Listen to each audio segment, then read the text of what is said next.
Puss in Boots 2, the first sequel to the classic Toei films.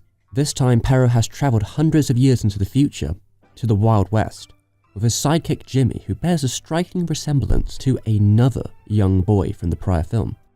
Most of Toei's dream team had left the company by 72. Only Mori and Reiko Okayama stayed.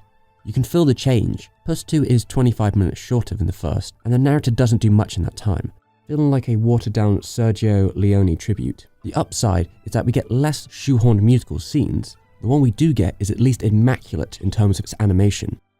Thanks to Mori's animation direction, despite problems, Mori still was able to keep the movie consistent, even if the animation highlights are sparser than the previous film. There's a recap of the prologue from the original, with more detailed shading in comparison to the first. The opening afterwards brings back the main theme of being a fun side-scrolling chase. The designs are a little different this time. Perro looks younger with his clothes more childlike. He's more in the background than the original. He does less to drive the plot forward, with Jimmy taking a more active position in the story.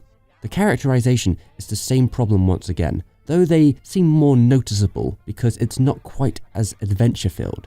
There is a particular problem with the villain, that he can't hold a candle to the original's Lucifer, Prince of Darkness.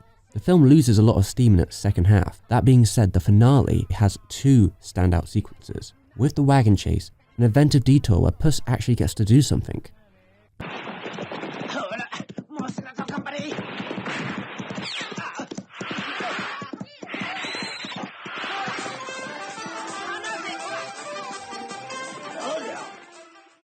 And the final shootout. The shootout in particular stands as a well-executed high-stakes fight that has the biggest death toll I've seen in one of these Toei movies.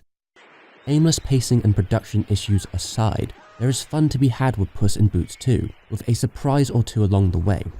Some people call this the last good Toei film before their decline, which should make the rest of this month an eventful ride. If you really like the first Puss, you might want to check this one out too. Catch you next time.